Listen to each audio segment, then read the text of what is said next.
I became homeless when I was an 8-year-old kid. I was molested by a family member and began to run away, and eventually I just didn't go back home. My mother left my dad. After that, I harbored a lot of resentment toward my mother, unfortunately, and so we fought a lot. By about the age of 14, I fought with her so much that she pretty much told me if I didn't want to be there, then I needed to just leave. I was originally on the streets for drug abuse from my mom.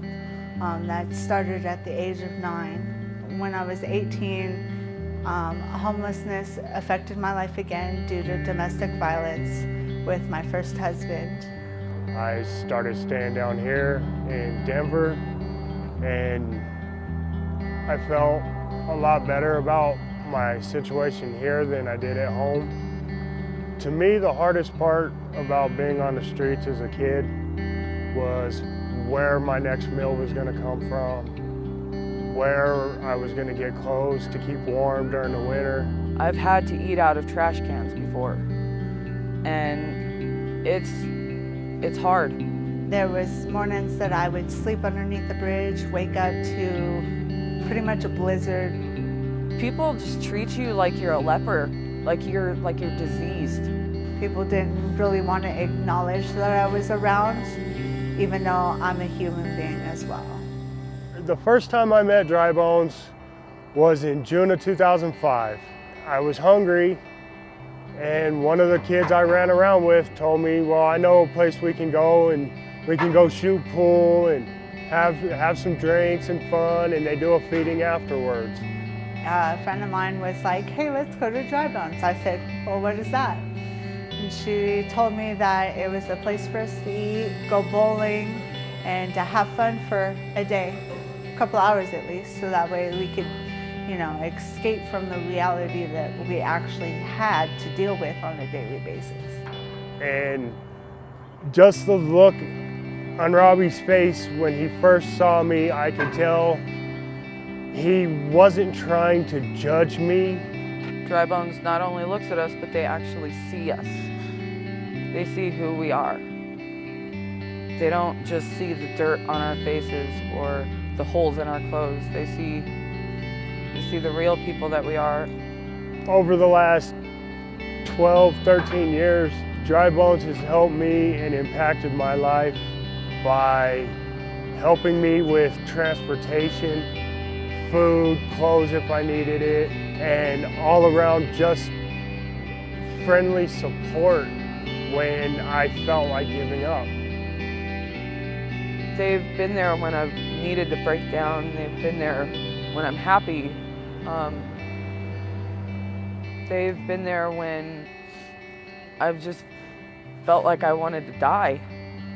They've always been there to support me no matter what on anything that I've been going through. They managed to bring God and Jesus into it without forcing it to where I feel uncomfortable. I don't let most people pray for me, but I will openly let anybody in Dry Bones pray for me because I know they're really doing it out of love and caringness and not out of pity. I think that with the support of them and Dry Bones showing me that I can do it is the only reason I do most of the stuff that I do now. At this stage in my life, I'm on the way to where I want to be. I have a long road ahead of me still. But for now, I've got a good, stable job working for Planet Automotive. I've been clean off of all drugs for just over a year. I'm married. I have 3 wonderful kids. I'm going to school. Having a job that I love and that actually cares about my well-being, it's amazing. Most people don't get that.